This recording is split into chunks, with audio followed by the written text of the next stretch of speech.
Irashaimase! Hello and welcome to Fataris' Kitchen. I'm your host, Chef Fataris. It's time once again for Shoot 'em Up Saturday, and on the menu this week we have Castle of Shikigami 2, some classic arcade action. What kind of taste will it have? Let's get cooking and find out. From developer Alpha System, Castle of Shikigami 2 originally released to arcades in 2003. In 2004, it would receive its PlayStation 2 ports, including the notorious North American release, which is known for its terrible translation. Fast forward to 2021, and it got a Steam release with an updated translation, and now in April of 2023, that version is now available for the Nintendo Switch, and that's what we're looking at today. So this title is one that I could wholeheartedly recommend, save for one caveat. The Nintendo Switch version is almost double the price of the Steam version, so maybe wait for a sale, but that said, this is a really awesome bullet hell with some unique systems that, especially if you've played its spiritual successor, Sisters Royale, you're familiar with some of that, and if you liked that title, I think you would really like this one.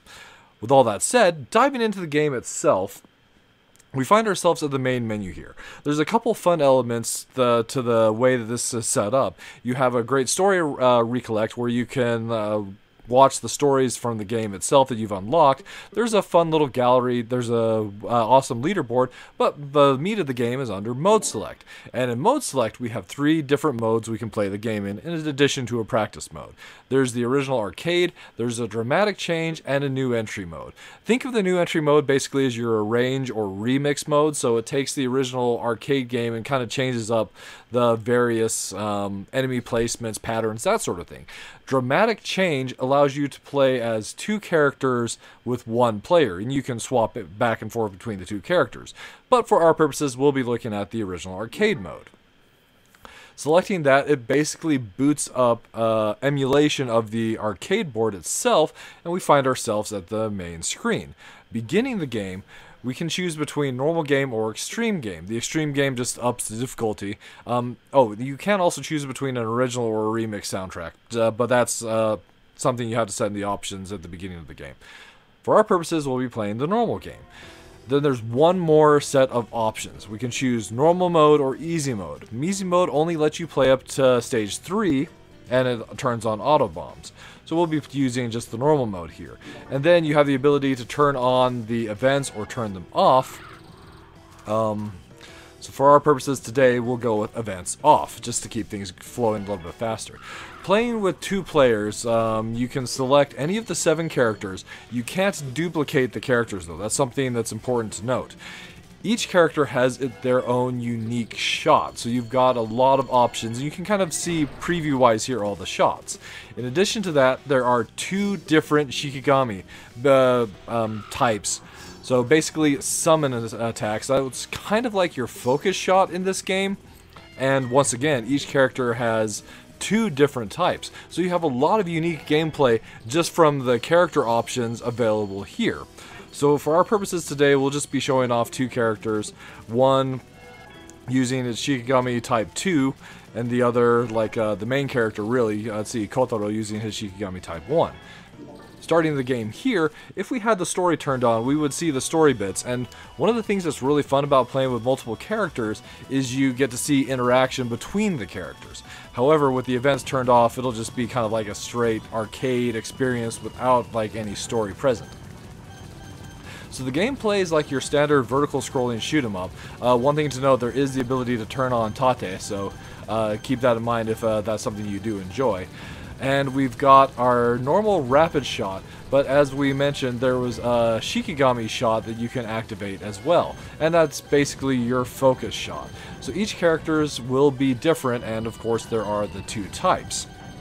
So in the case of Gen here, he's got these lightning orbs that fly out in 6 directions around him, and they can lock onto enemy and will deal damage while they're attached to enemies.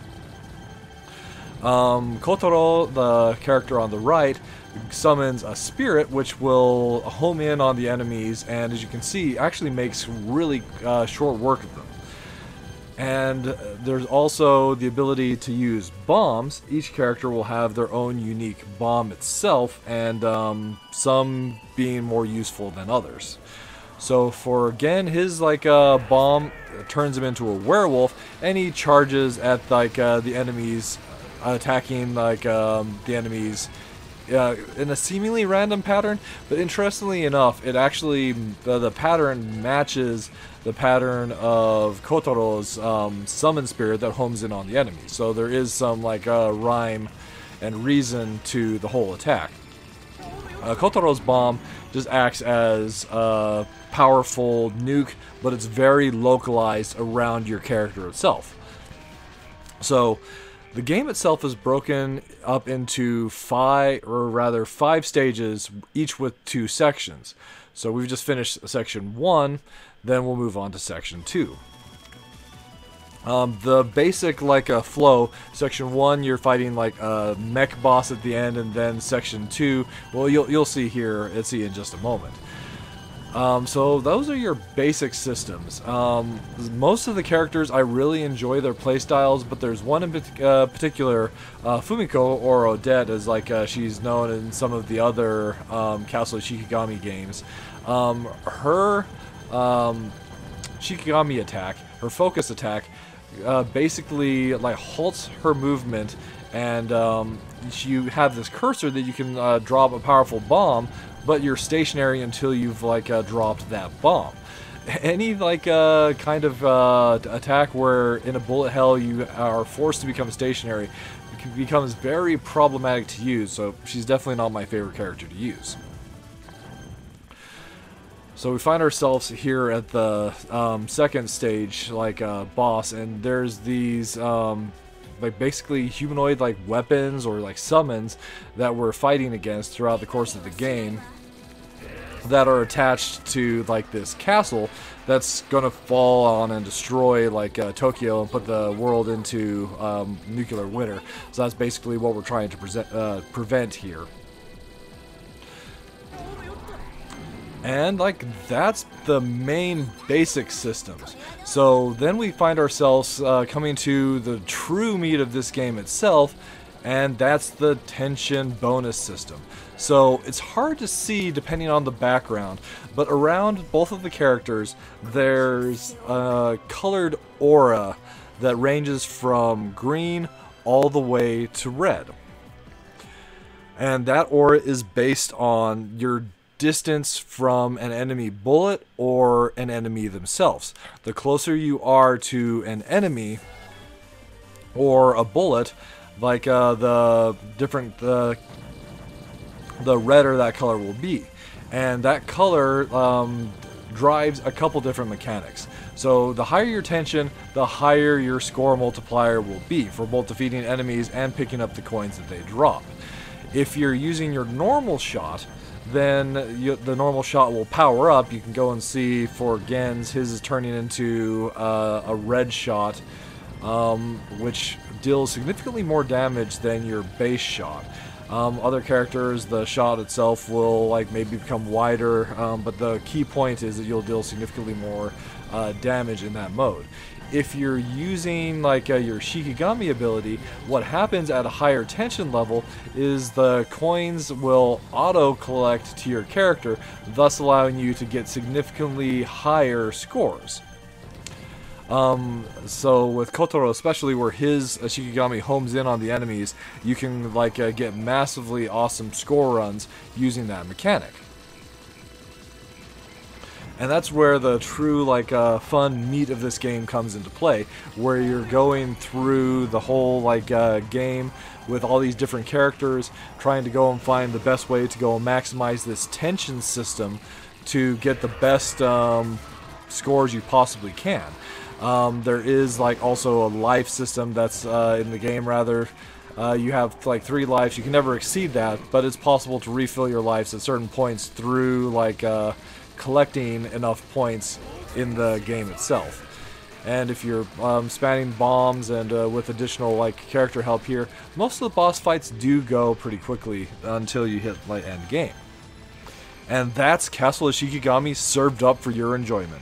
So as far as my minus flavors are concerned for this game, the big one really is the value. So at $34.99, this game is almost double the price of the $19.99 that it is on Steam. Of course, that's in US dollars. Then some other things I kind of had some frustration with is I think for a modern release there are just some options that are missing.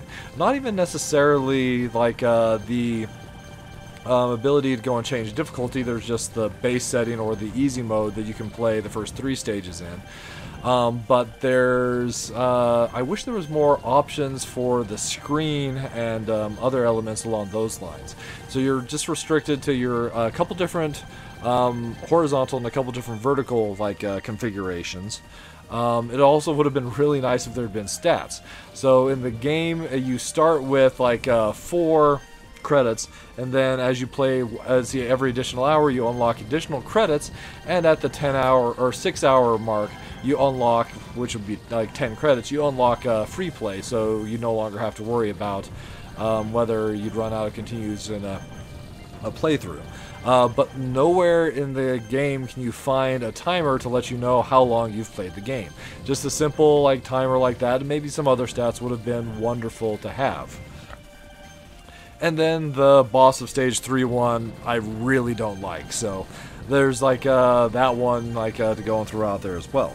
But as far as the plus side is concerned, I love the visuals of this game. That early 2000s polygon aesthetic for a shoot 'em up is one of my favorites for a 3D 2D so 2.5D shoot 'em up. Then you've got 7 different characters, each with their own unique play style for a fair bit of replayability. All the character interactions from the possible combinations you can have from those 7 characters. There's just so much replayability here in this game, if only it was just a better value.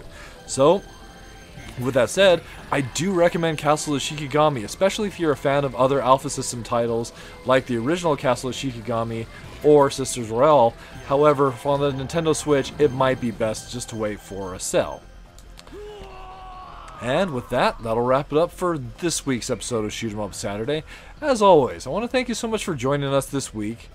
I hope you have a wonderful week yourself, and I look forward to seeing you again next time.